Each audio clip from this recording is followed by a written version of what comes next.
Bonjour à tous, je suis Karine Ruel et bienvenue dans ce tout nouvel épisode du podcast Altitude. Premier épisode filmé, donc vous pourrez maintenant retrouver les épisodes sur ma chaîne YouTube.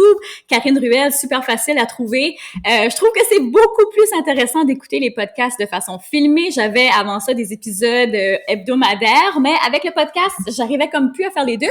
Mais là, j'ai finalement le temps de les enregistrer filmés. Ça a l'air niaiseux de dire j'ai le temps de les enregistrer filmés, mais c'est que normalement, la plupart du temps, mes épisodes, je les enregistre grichés, pas maquillés, juste comme en jogging, on s'en fout. Mais là, tant qu'à me présenter puis les faire filmer, ben on s'entend que je sors mon rouge à lèvres rouge puis que je me maquille puis que j'essaie de me mettre un peu plus présentable. Pas que ça fait une différence dans le contenu, mais pour moi, mon énergie, ça fait une différence. Et je trouve que c'est important, de la façon dont on se présente dans le monde. Donc, bienvenue dans ce tout nouvel épisode-là. Aujourd'hui, premier épisode aussi de 2021, donc plein de nouveaux commencements, plein de nouveaux débuts. Je sais pas si vous sentez la fébrilité dans l'air. Écoute, moi, j'ai eu le temps de me reposer pendant les vacances des fêtes. J'ai eu le temps de reconnecter avec ma famille, reconnecter avec la terre, reconnecter avec mes passions. J'étais fatiguée à la fin de décembre, c'est normal, tout le monde l'est. Mais là, finalement, je me sens à nouveau énergisée et prête à commencer et j'ai envie de vous partager les clés que j'ai retenues durant 2020, les belles introspections que j'ai faites parce que je pense que ces partages-là peuvent vous amener du concret dans votre vie, peuvent vous amener des déclics. Donc, première chose, j'ai fait une belle petite liste pour ceux qui me voient en vidéo. Vous allez voir que je regarde mes notes. Quand je fais des podcasts, j'ai toujours des notes parce que j'ai tendance à m'éparpiller. Je suis quelqu'un que le cerveau qui va trop vite des fois pour la bouche. Puis je m'éparpille souvent. Puis j'avais pas envie, tu sais, même si j'ai dit que j'allais prendre le temps de m'habiller puis de me maquiller pour faire ces épisodes-là, j'ai pas envie d'en faire des épisodes parfaits parce que je suis pas quelqu'un de parfait et c'est pas ça que je prône non plus dans la vie, OK? C'est pas la perfection que je prône, c'est l'évolution, OK? Et ça, c'est un des premiers concepts que je veux que vous reteniez. Ça faisait pas partie de mes 5 leçons, mais c'est quand même un concept, une ligne directrice pour 2021. Action avant la perfection. OK? Ça, c'est un concept. Ben, regarde, ça va faire partie, ça va être mon numéro 6. Mon numéro 1 de mes six leçons. Action avant perfection. Et ça, je suis une des premières à dire que c'est bien moins facile à faire qu'à dire. Là. On s'entend, là, combien de fois, quand j'ai commencé mes épisodes sur YouTube, vous irez regarder les premiers épisodes sur YouTube, j'ai recommencé au moins 20 fois, puis je niaise pas, je suis sérieuse. J'ai recommencé au moins 20 fois parce que je suis quelqu'un qui est de type vraiment nerveux. Je suis nerveuse à la base, j'ai un paquet de nerfs. Fait que quand je commençais mes épisodes, puis que j'étais trop stressée, tu sais, je parle vite dans la vie en général, ben je parlais des fois trop vite. Tu sais, je m'accrochais dans mes mots. Tu sais, il y avait plein de choses qui allaient de travers, où je disais des choses qui n'ont pas d'allure. Ça, c'est souvent une de mes traits aussi. Puis je suis sûre que ça nous arrive tous. Fait que pourquoi toujours vouloir que tout soit parfait? C'est certain que j'ai comme but qu'un jour que mes épisodes soient le plus parfait pour vous, pour que ça flotte, pour que ça coule, pour que ça soit plus plaisant. Mais reste que je veux être un exemple de vraie vie, de comment ça se passe dans la vraie vie, puis des fois tout n'est pas parfait, puis je vais trébucher encore sur mes mots, puis là vous allez me voir regarder mes notes, puis c'est pas grave, OK? Au moins, ce qui est important, c'est de show it up. Et ça, c'est une chose que je veux que vous commencez à appliquer pour 2021. Vous ne pouvez pas devenir un expert dans un domaine ou mieux dans quelque chose si vous ne le pratiquez pas. Tu sais, on donne souvent l'exemple de l'enfant, quand un enfant commence à marcher, qui va trébucher plusieurs fois, ben, c'est normal. Il va pas être capable de marcher directement du début, mais c'est la même chose. Si vous avez envie de lancer un podcast, commencez par faire des petits pas. Si vous avez envie de faire des lives ou d'être plus présent, parce que je sais que c'est ça le plus gros morceau, hein, c'est d'être de s'exprimer devant les gens. À l'écrit, ça va, les gens sont quand même assez confortables. C'est pas trop, pour certains, c'est inconfortable, mais c'est pas aussi inconfortable que de sortir un podcast ou de sortir justement des vidéos ou faire des lives. Mais c'est en sortant de sa zone de confort qu'on évolue. C'est comme ça qu'on grandit. C'est pas en restant dans sa zone de confort. Ça, j'en parle tout le temps. J'en parle tout le temps, mais c'est des concepts qui ont besoin d'être rappelés parce que c'est pas assez souvent mis en application. OK? Fait que ça, c'est une des premières choses que je veux que vous reteniez. Bon, première chose qui était écrite sur mes leçons de 2020, ça c'était une très belle que je viens de vous dire là.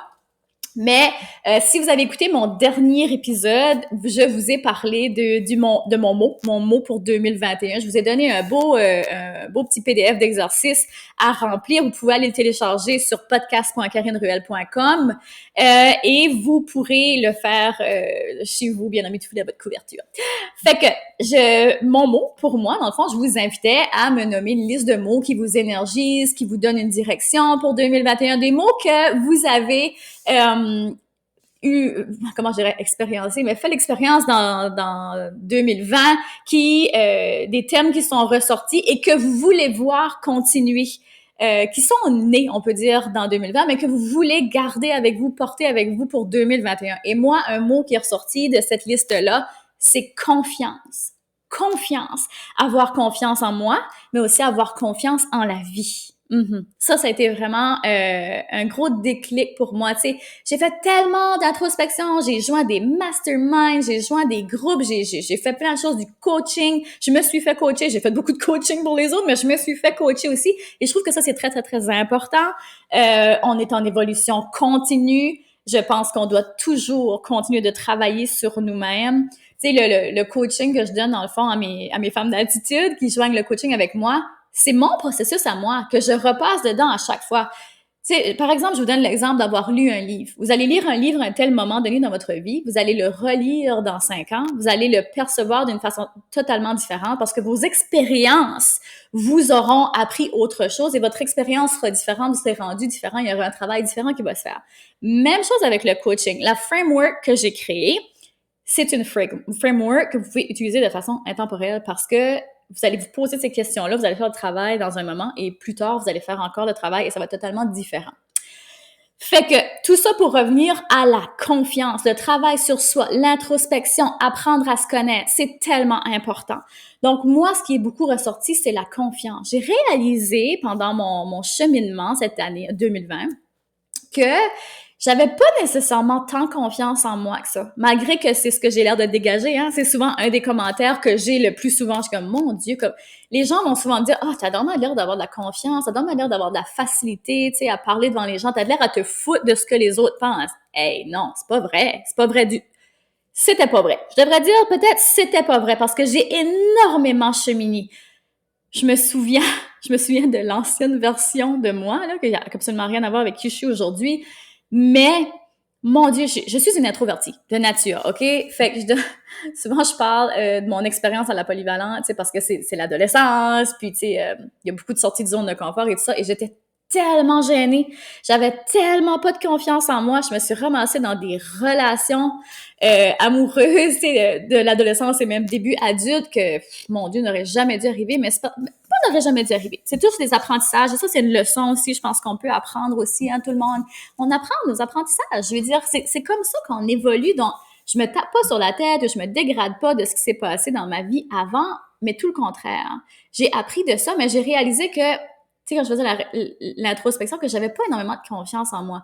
Fait je vous invite à poser ce regard-là sur que ce soit sur 2020 ou même avant, si c'est pas quelque chose que vous faites régulièrement, de l'introspection, posez un regard peut-être sur les 10 dernières années, les 15 dernières années, toute votre vie, peu importe.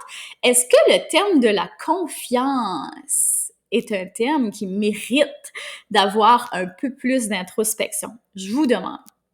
Parce que avoir confiance en soi et avoir confiance en la vie, mais ça va un peu avec l'autre. Hein? Moi, j'ai renoué avec ma spiritualité aussi. Tu sais, je fais beaucoup plus confiance en la vie. Et quand on renoue avec cette partie-là, parce que je crois beaucoup dans la santé holistique, mais la spiritualité, c'est une composante. Donc, quand notre spiritualité est malade, ben clairement, ça emmène son lot de défis, ça emmène son lot de pas d'obstacles, mais de choses à travailler, on peut dire. Donc, moi, c'est la première leçon, la confiance. Donc, je vous invite à poser ce regard-là, vous poser les questions par rapport à cette thématique-là, la confiance. Ensuite, l'autre leçon. Moi, c'est plus. Ah oui, moi, c'est plus. J'ai toujours été une consommatrice, oh mon Dieu, comme si j'aurais eu, comme, thank God, que mon ministre des Finances, Monsieur Desbruel, me tenait à jour, on peut dire, parce que mon Dieu, moi j'aime ça. Mon love language là, c'est les cadeaux. C'est les cadeaux, j'adore ça, les cadeaux, j'aime ça. Qu'est-ce que tu veux? J'aime le beau linge, j'aime les belles choses, fait que j'adorais magasiner. J'aimais tellement ça, j'aurais pu magasiner jour et nuit. Mais après, à un moment donné, surtout en 2020, surtout là qu'est venu le déclic. Tu sais, lorsque la pandémie a frappé, qu'on s'est tous retrouvés à la maison, qu'on a tous commencé à se questionner, oh là là, où est-ce que ça va aller avec mon entreprise? Dave et moi, on est deux entrepreneurs, donc on n'est pas salariés ou s'il y a quelque chose qui arrive, c'est quelque chose qui arrive dans le sens que nos business vont moins bien ou whatever, ou qu'on est malade ou peu importe, on attrape ce virus-là ou peu importe, mais on n'a pas de paye qui rentre à rester assis chez nous, là, tu sais. Fait qu'il y avait quand même beaucoup de peur au début avec ça. Et on s'est posé la question, c'est si jamais ça frappe dur là dans nos entreprises, puis qu'on arrive, qu'on n'est plus capable de faire nos paiements pour la maison, ou tu sais, des choses, parce qu'on n'a pas une petite maison, une grosse maison, tu sais, on a quand même des dépenses, fait qu'on s'est dit, qu'est-ce qu'on fait? Puis tous les deux, la réponse a été, well, c'est pas grave. C'est vraiment pas grave. Tant qu'on ça, puis qu'on a la santé, pour vrai. Comme, oui, c'est beau, je suis contente, j'adore ma maison, j'adore, tu sais, mes acquis, là, si tu veux, dans la vie. Mais même si j'ai plus ça, c'est pas ça le plus important. C'est vraiment pas ça le plus important. La maison, tout ce que je m'achète, c'est des façons pour moi de me récompenser, de nous récompenser pour notre beau travail. Puis, tu sais, d'offrir, tu sais, pour moi, c'est important, là, dans l'univers dans lequel je vis, j'ai besoin de vivre dans un univers où c'est lumineux, tu sais, où sont tu sais, j'aime que ce soit beau et tout ça, mais reste que c'est pas fondamental à mon bonheur. Donc, moi, c'est plus. Donc, j'ai commencé à vivre avec dès là, j'ai commencé à faire vraiment dans l'optique de arrêter de gaspiller, de venir vraiment plus saver avec mon argent, de prendre conscience aussi de mon argent. 2020, pour moi, il y a eu énormément de prise de conscience au niveau financier. Tu sais, je vois beaucoup de gens, puis je vous pose la question, je vous invite à regarder vos finances. Est-ce qu'il y a plus d'argent qui sort qui rentre? Ça, c'est une belle question à vous poser. Est-ce que vous faites des bilans? Est-ce que vous faites des budgets? Est-ce que vous travaillez avec des budgets? C'est important en business aussi, j'en vois tellement. T'sais, on dit que déléguer, c'était important, mais il y en a qui délèguent trop des fois. Puis je me dis, hey mec, non, mais après un moment donné, faut regarder toujours son retour sur investissement. Fait que je vous invite vraiment à vous questionner. Tu sais, moi, c'est plus, c'est la thématique. Et une autre chose que j'ai commencé à faire aussi dans ce temps-là, je faisais un peu, là, mais là, ça a été comme un peu, pas radical, mais un peu plus intense, mettons. J'ai commencé à faire le ménage de la maison, mais vraiment, là, à vider, à épurer, et même dans ma garde-robe. Et ça, j'en ai parlé dans un post sur Instagram. Je suis quelqu'un qui était attaché émotionnellement à son linge. Je sais qu'il y en a plusieurs qui vont se reconnaître ici. Mais j'étais vraiment attachée, comme j'ai tout le temps peur. Puis l'affaire, c'est que ça arrive tout le temps. Tu sais, je vais te donner, mettons, un gros sac de linge. Puis là, 2 mois après, je suis comme... Hey, il est où, là, ce petit tailleur-là ou cette petite jupe-là? Je suis comme, ah non, et je l'ai donné! Je suis comme, pourquoi j'ai fait ça? Mais, tu sais, ça m'arrive tout le temps. Fait que là, je viens avec la peur de donner mon linge. Mais en même temps, après un moment donné, tu sais, comme quand je l'ai fait, là, il y a pas si longtemps, ben, justement, dans ce temps-là, pas si longtemps, ça commence à faire ça longtemps. La dernière fois que je l'ai fait, c'est justement au printemps dernier. Puis, là, puis j'ai vraiment vidé beaucoup, là. Puis là, on dirait que ça m'a fait un bien énorme. Ça, c'est l'autre affaire aussi. C'est parce que je vois le retour positif, l'énergie qui circule plus dans ma maison depuis que j'ai fait ça. J'ai vraiment déjà un style de maison épuré, mais là, c'est encore plus épuré. Mais ça devient vraiment comme on le ressent, là. Moi, dans l'énergie, je le ressens. Et là, je suis rendue à un autre point dans ma vie, I guess, que j'ai évolué. J'ai besoin de le faire à nouveau. J'ai besoin d'épurer à nouveau. C'est comme, j'ai besoin de laisser aller une autre couche. C'est vraiment, c'est peut-être psychologique, mais c'est clairement dans l'énergie. Moi, je le ressens énormément. Donc, je vous invite à essayer de faire le ménage, de vraiment intégrer ce concept-là doucement, voir si ça fonctionne pour vous aussi, bien sûr, mais que moi, c'est plus. Moi, c'est plus. Ensuite, l'autre, tu sais, j'ai beaucoup parlé de développement personnel, mais ça a été une prise de conscience incroyable en 2020. Notre entreprise grandit au même rythme que nous et je le savais. C'est quelque chose que j'ai toujours su. Of course, tu sais, je suis psychothérapeute de formation. Je sais que le développement personnel et la croissance personnelle, c'est hyper important. Ça fait partie du bonheur, du bien-être, du mieux-être. Mais dans un dans une optique de business, oh là, je le vois terriblement. Là. Ça m'a comme frappé de plein fouet, surtout avec mon équipe d'Otera, où c'est souvent des nouveaux entrepreneurs qui commencent dans cette sphère-là, mais mais non, mes clients de coaching, le trois quarts, c'est tous des entrepreneurs établis qui veulent juste upgrader, s'élever au prochain niveau. Mais j'avais certaines nouvelles clientes aussi qui étaient complètement nouvelles en business. Mais ce qui m'a frappé avec mon équipe au début, c'est qu'il y avait beaucoup de gens qui osaient pas sortir de leur zone de confort. Mais c'est normal, ça fait peur, c'est normal. Mais je le voyais que celles qui appliquaient ce que je donnais piste, comme piste à suivre pour faire grandir leur entreprise, pour faire bloomer leur business, ben ces filles-là montaient 3 fois plus vite de niveau. Carrément. Fait qu'il n'y a pas de secret, là. Il n'y en a pas de secret. Il n'y a pas personne qui est plus chanceuse que vous si sa business marche mieux. Il n'y a pas de secret. C'est sortir de sa zone de confort, c'est faire du développement personnel, c'est s'occuper de vous. Vraiment. Moi, je le vois. Si je prends pas le temps d'aller courir ou d'aller m'entraîner le matin, si je fais pas ça, là, spécifiquement, avec mon journaling et tout ça, mais le journaling est intégré tout le temps, c'est facile, ça prend 5 minutes, mon journaling. Mais des fois, l'activité physique, ben, elle veut pas, c'est un 20-30 minutes, tu sais. C'est quand même pas énorme, on s'entend, mais des fois, je slip et je le fais pas. Mais je m'aperçois que quand je le fais pas, je commence ma journée de travers. Puis après ça, ça suit, puis mon énergie est pas pareille. Fait que je le vois, là, carrément, là, comment est-ce que c'est vraiment important de continuer de s'occuper de soi, de s'occuper de sa croissance personnelle. C'est un devoir. Si vous êtes entrepreneur, que vous voulez vous élever au prochain niveau, tout ce que je vous dis là, c'est rien de nouveau. Fait que, ceci étant dit, vous savez que je suis forte sur les petits exercices de journaling, ben, je vous en ai sorti un! Je l'ai pas mis en format PDF pour vous, pour le printer, là. Fait que je veux juste vous le dire à l'oral, comme ça, si vous avez un petit stylo, un petit notebook, quelque chose pour écrire, ben, c'est le temps. Fait que je vous pose des questions.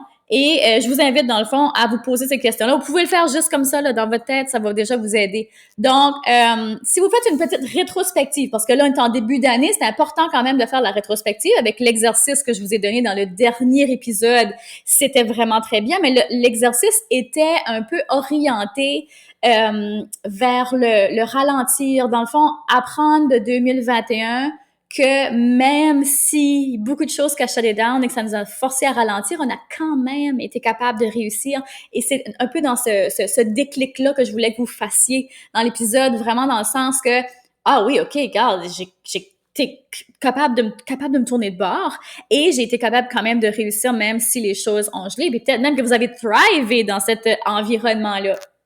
Fait que c'est important de prendre une prise de conscience par rapport à ça. Mais là, on va aller encore plus creux, plus loin que ça. Donc, première question que je vous invite à faire, et là, on va aller vraiment dans le développement personnel, donc on va aller dans cette première sphère-là.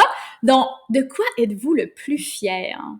Oh, grosse question en commençant. De quoi êtes-vous le plus fier? Et là, je veux vraiment que vous allez dire, OK? Donc, allez en profondeur. Donc, allez vraiment dans toutes les sphères de votre vie, que ce soit finances, relations, famille, votre maison, vos habitudes de vie. De quoi êtes-vous le plus fier? Et vous pouvez faire la rétrospective, là, pour la dernière année, de 2021. Qu'est-ce qui ressort? De quoi êtes-vous le plus fier? Ensuite, qu'est-ce qui a fait la plus grande différence dans votre vie? Est-ce que ça a été une prise de conscience? Est-ce que ça a été d'embaucher une telle personne?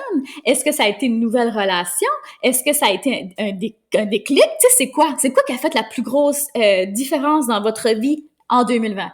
Ensuite, qu'est-ce que vous avez appris? Hein? Parce qu'on apprend, c'est comme je disais tantôt, on apprend de nos erreurs. Comment est-ce que vous avez appris? Vous avez peut-être appris des choses qui n'étaient pas négatives non plus, mais quels ont été vos apprentissages les plus importants? Nommez-les, mettez-les sur papier, de les écrire, de les visualiser, c'est extrêmement puissant. Donc, qu'est-ce que vous avez appris? Ensuite, qu'est-ce que vous êtes prêt à laisser aller?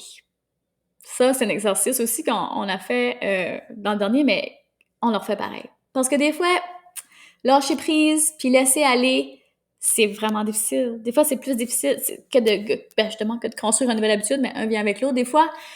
Mais de se poser à ça, c'est comme vraiment, vraiment dit, prenez un moment. Qu'est-ce que vous êtes prêt à laisser aller? Qu'est-ce que vous répétez, peut-être pas juste durant la dernière année, mais peut-être plus longtemps que ça, qui a plus sa place? Ça peut même être un vieux projet que vous dites tout le temps: «Ah, je vais le faire, je vais finir par lancer ça» ou «Ah, je vais me lancer en business» ou tu sais, ça peut être plein de choses. Tu sais, qu'est-ce que vous êtes prêt à laisser aller? Est-ce que c'est une personne? Est-ce que c'est un but? Est-ce que c'est une habitude? Est-ce que c'est une façon de penser? Qu'est-ce que vous êtes prêt à laisser aller? Puis encore plus loin que ça, quel bagage émotionnel est-ce que vous êtes prêt à laisser aller? Là, je veux vraiment que vous alliez, par exemple, dans l'émotion. Quelle émotion est-ce qui vous tire par le bas? Est-ce que c'est le ressentiment dans votre couple, dans votre entreprise? Est-ce que c'est la rage? Est-ce que vous portez cette rage-là en vous? Est-ce que vous devez pardonner à quelqu'un ou à vous-même? Bagage émotionnel. Qu'est-ce que vous pouvez laisser aller? Ensuite, quelle croyance limitante? Parce que là, c'est bien beau tout ça, mais vous le savez, je vous dis souvent, notre histoire, l'histoire qu'on se raconte, j'en parle dans un épisode, mais je me souviens plus du tout quel épisode que c'est, là. Mais j'en parle de l'histoire qu'on se raconte, de la personnalité qu'on a créée, qu'on pense qu'on est, de la personne qu'on est. Puis je vous ai dit, il y a pas si longtemps, c'est peut-être 3 épisodes passés, quand je vous ai dit que si, mettons, aujourd'hui, vous vous levez et vous êtes brand new, vous êtes absolument rien de ce que vous étiez hier, qui êtes-vous? Qui êtes-vous? Oh, grosse question, hein? Mais, dans le fond, c'est de vraiment aller détruire ces croyances limitantes-là. Parce que si vous n'allez pas mettre le doigt dessus, et j'ai aussi un document là-dessus pour vous aider à détruire les croyances limitantes. Allez faire ça si vous l'avez pas fait. Et si vous l'avez fait, réécrivez-les, faites-le de nouveau, passez pas par-dessus. Renforcez ça si vous n'avez pas réussi à la détruire encore. Renforcez ça. Ensuite, parce que notre cerveau, on l'entraîne. Donc, c'est en répétant les choses. Si vous n'avez pas réussi, tu sais, je pense que cet épisode-là, il est sorti peut-être 3 semaines passées. Plus que ça, parce qu'il y a eu un break, peut-être 4 semaines passées. Mais si vous n'avez pas réussi à démanteler cette croyance-là encore, continuez. Continuez à travailler jusqu'à temps que vous la démantelez parce que ça peut prendre du temps, là. C'est normal. Vous n'avez pas appris cette croyance-là en 2 jours. C'est la même chose pour la détruire. Des fois, il faut la retravailler. OK? Donc, ça, c'est la prochaine. Ensuite, je veux que vous nommiez, dans le fond, 5 buts à accomplir pour la prochaine année. C'est un peu un début de la méthode EFIC dont je vais parler dans le prochain épisode. Donc, je rentre pas en détail là-dessus, mais je veux quand même que vous mettiez 5 buts clairs, spécifiques, précis que vous voulez accomplir durant la prochaine année. Ensuite, qui as-tu besoin de devenir pour pouvoir les accomplir? Oh! Qui as-tu besoin de devenir? Hein? J'avais une cliente la semaine dernière, puis on jasait, elle veut se spécialiser dans une thématique. Et je lui disais, oui, mais si tu veux devenir la spécialiste de ce domaine-là, commence à agir comme la spécialiste de ce domaine-là. Commence à en parler, commence à écrire des blog posts, parce que c'est pas, vous allez pas genre pitcher un nouveau produit, mais personne vous a jamais entendu parler de ce sujet-là avant, ça sort comme de nowhere. Non, comme établissez que vous êtes l'expert dans ce sujet-là, parlez de ce sujet-là, créez du contenu, donnez du contenu. Comme établissez, devenez cette personne-là. Est-ce que cette personne-là a la confiance en elle? Comment est-ce qu'elle parle? Comment est-ce qu'elle marche? Comment est-ce qu'elle s'habille? Avec qui est-ce qu'elle se tient? Oh, ça, c'est une grosse question aussi. Avec qui est-ce qu'elle se tient? Hein? Les 5 personnes. La somme des 5 personnes avec qui on se tient, souvent, ça résume qui on est. Fait que je vous invite à penser à ça. Et finalement, c'est un gros épisode. Moi, je voulais faire ça pas trop long, mais ça arrive fini. Ensuite, qui as-tu... Oui, c'est ça, celle-là. Bon, c'est la dernière. Donc, qu'est-ce que mon futur moi? Là, je vous invite vraiment à vous projeter. Je fais souvent des exercices de visualisation avec vous.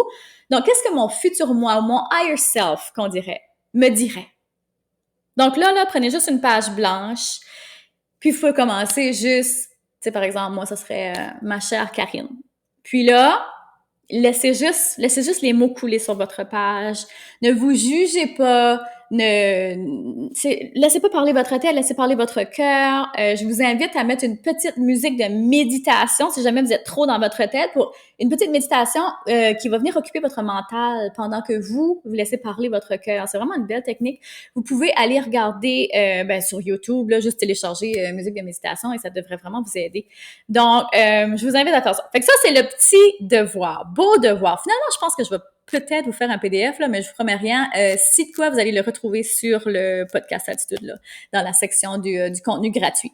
Donc, voilà. Fait que ça, c'était les leçons. Ensuite, les 5e leçons, parce que j'ai pas fini de mes leçons, imagine donc. J'aurais pu faire 2 épisodes avec ça, mais bon, c'est le premier épisode, il est long. Vous avez du contenu en masse. Vous allez avoir de quoi à travailler vraiment pour commencer l'année en beauté. Dans le fond, c'est ce que je voulais vraiment vous aider à faire, c'est commencer l'année en beauté. Donc là, avec tout ce que je vous donne, je pense que vous allez être pas pire en ligne. Ensuite, une autre leçon hyper importante que j'ai appris, c'est follow the fun. Suivez le plaisir. Je dis ça tout le temps à mes filles de coaching, mes femmes. Follow the fun! Amusez-vous! Comme si ça, comment dire en français, si ça feel pas bien, mettons un nouveau projet ou travailler avec une nouvelle personne, si ça tiraille, si c'est pas fluide, repensez-y, changez de direction. Parce que votre corps vous parle, notre corps est beaucoup plus intelligent qu'on pense, hein? On lui accorde vraiment pas l'importance qu'il mérite, bien souvent. Ça, encore une fois, on revient à la confiance, qui était la première leçon. Donc, follow the fun. Essayez d'appliquer cette règle-là dans tout dans votre vie, OK? Je veux dire, pourquoi? Moi, je crois pas ça, là, qu'on est venu sur cette terre ici pour se faire chier. Désolée, c'est pas un beau mot, je sais, je suis désolée. Mais s'il y a pas d'autre façon de le dire. Comme, sérieusement. Regardez les enfants, ils sont pas toujours en train de faire des choses qu'ils détestent. C'est nous autres qui leur font faire des choses qu'ils détestent. C'est pas eux! Mais en même temps, je comprends, on est dans une société, on peut pas toujours faire ce qu'on veut. Of course not! Faut être réaliste aussi. Mais reste qu'on a beaucoup plus de pouvoir qu'on pense. Donc, essayez d'appliquer cette règle-là le plus possible dans votre entreprise. Et ensuite, la dernière. Moi, ce qui est vraiment flashé en 2020, c'est l'organisation, c'est la liberté. Je suis pourtant mariée avec le pro de l'organisation. Ça fait forever qu'il me radote de m'organiser. Mais je suis très résistante. Et c'est pour ça qu'ils sont en astrologie. Toutes mes planètes sont en rétrograde. Donc, je challenge tout, moi, dans la vie. Je challenge tout. Donc, j'étais très réticente à l'organisation. Puis j'étais comme, non, moi, j'aime pas ça, être pris dans une structure. J'aime mieux aller comme ça feel. Si aujourd'hui, j'ai pas envie de faire ça, je fais pas ça, je fais autre chose. Ouais, sauf que cette mentalité-là, ça amène pas loin. Ça amène pas loin. J'ai quand même bien réussi, là, thank God. J'ai quand même bien réussi parce que j'étais persévérante, parce que je travaillais. Mais je travaillais 2 fois plus dur. 2 fois plus dur que quelqu'un d'intelligent qui met ses priorités à la bonne place puis qui suit sa méthode EFIC. Fait que j'étais très résistante. Puis, pour ceux qui travaillent avec leur mari, ben, des fois, quand ça vient de ton mari, on dirait que ça passe c'est comme quand c'est ta mère qui te dit quelque chose, on dirait que ça passe comme, bah, tu sais, on dirait qu'on le croit moins. Tu sais, je sais pas, c'est pas parce que je sais pas comment dire ça, tu sais, même chose avec ma mère quand elle me disait quoi, c'est pas parce que je fais pas confiance à ma mère, je trouve que ma mère a pas de sagesse ou whatever. C'est juste un réflexe. Je sais pas, c'est un réflexe de... Je sais pas. Faudrait que j'étudie ça, là. Faudrait que je regarde s'il y a pas des recherches là-dessus. Mais reste que je suis sûre que je suis pas la seule, hein. Je suis pas la seule. T'sais, moi, je suis pas la seule qui agit comme ça. Jusqu'à ce que je me sente vraiment débordée, vraiment overwhelmed, vraiment au pied du mur, puis que je fasse comme, OK, j'en peux plus, là. Help me, là. Comme, donne-moi tes frameworks, là, parce que là, je suis plus capable. Ça se peut pas que tu sois capable de faire tout ça dans une semaine, puis que moi, je suis là, je travaille comme une déchaînée, puis j'arrive pas à la moitié de tes résultats. Comme, il y a quelque chose qui marche pas, là. Fait que, doucement, j'ai eu de la misère. Ça a pas été si facile que ça au début, là, appliquer les frameworks, parce qu'encore une fois, c'est des nouvelles façons de faire. Mais j'ai persévéré, j'ai continué à l'utiliser, j'ai commencé, oh, tabarnouche, hey, ça marche quand je fais ça, hey, ça. Fait que ça a vraiment fait une énorme différence dans ma vie et j'ai vraiment, ce qui a été le déclic, c'est que j'ai vraiment réalisé que l'organisation, c'est la liberté. C'est la liberté. Moi, dans ma tête à moi, me cloîtrer dans une framework, ça me donnait plus de liberté. Donc, puis moi, je suis quelqu'un, si vous me connaissez, là, j'ai vraiment besoin de liberté. J'ai vraiment besoin de bouger, juste dans mon tempérament, hein. Je suis de l'air, je virevolte dans ma tête, dans mes mots, dans ma gestuelle, dans tout, tu sais. Je suis un frisson. Fait que me cloîtrer dans une structure, ça me faisait peur, puis j'étais vraiment réticente. Mais c'est quand j'ai vraiment commencé à l'intégrer, j'ai fait comme, OK, sérieux, j'aurais dans ma vie faire ça avant. Fait que je vous invite à trouver une structure qui fonctionne pour vous. Et pour celles qui aiment la méthode EFIC et qui l'utilisent déjà ou qui veulent l'essayer, ben bonne nouvelle, EFIC, la version Altitude sort, elle est prête la semaine prochaine, dans quelques jours. Donc, si vous voulez votre copie, je vais faire aussi un épisode la semaine prochaine, vraiment sur la méthodologie pour être capable de vous enligner, vraiment que vous soyez capable de, surtout que vous recevez, vous l'utilisez, mais pour vrai, là, juste avec le livre, vous n'avez pas besoin d'écouter le podcast. Ça, c'est vraiment c'est simple. C'est simple, mais ça prend de la discipline. Encore une fois, comme je disais tantôt, c'est comme n'importe quoi. Je veux dire, tu peux avoir la meilleure framework du monde, mais si tu l'utilises pas et tu l'appliques pas comme t'es supposé, ben, t'auras pas les résultats que t'es censé avoir. Fait que, vous aurez tous les détails la semaine prochaine, mais d'ici là, si vous êtes pas sur ma liste courriel, je vous invite à venir vous y joindre, parce que vous êtes les premiers à savoir que le FAQ est disponible. Donc, vous pouvez vous joindre sur ma liste courriel au www.karineruel.com. Tous ces détails-là vont être dans les notes du podcast. Vous allez aussi le retrouver sur le site web podcast.karineruel.com. Donc, pas de stress, il va être là. Vous allez être capable vous allez pas manquer le bateau, malgré que je vous invite à ne pas trop attendre parce qu'on a fait faire 800 copies et juste là, cette semaine, Dave a fait une présentation. Pas cette semaine, parce que là, au moment où j'enregistre le podcast, mais en tout cas, quand vous êtes... Ah oui, il a fait une présentation et il a déjà vendu plusieurs centaines de copies. Fait que il en reste environ, là, au moment où je vous parle, il en reste environ 600 copies. Fait que c'est pas si pire, mais c'est que ça part comme à coup de 50, des boîtes de 50, 60. Fait que je vous invite si vous voulez vraiment la vôtre, de commander le plus rapidement possible parce que c'est une édition limitée. On n'est pas certaine qu'on va continuer à le faire. On va voir comment ça va aller. À date, ça augure très bien, mais c'est ça. Fait que voilà, je vous donne tous ces détails-là. Vous pouvez les retrouver dans les notes, comme je disais. Et c'est tout pour aujourd'hui. Merci d'avoir été là. Merci de commencer la nouvelle année avec moi.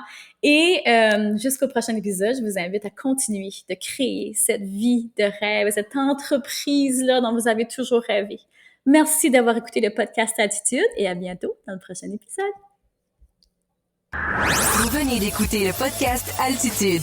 Pour ne rien manquer des prochains épisodes, abonnez-vous au podcast et cliquez sur le 5 étoiles. Vous pouvez aussi consulter nos outils gratuits créés pour vous au www.podcastaltitude.com. Merci d'avoir été là et à très bientôt dans le prochain épisode Femmes d'Altitude.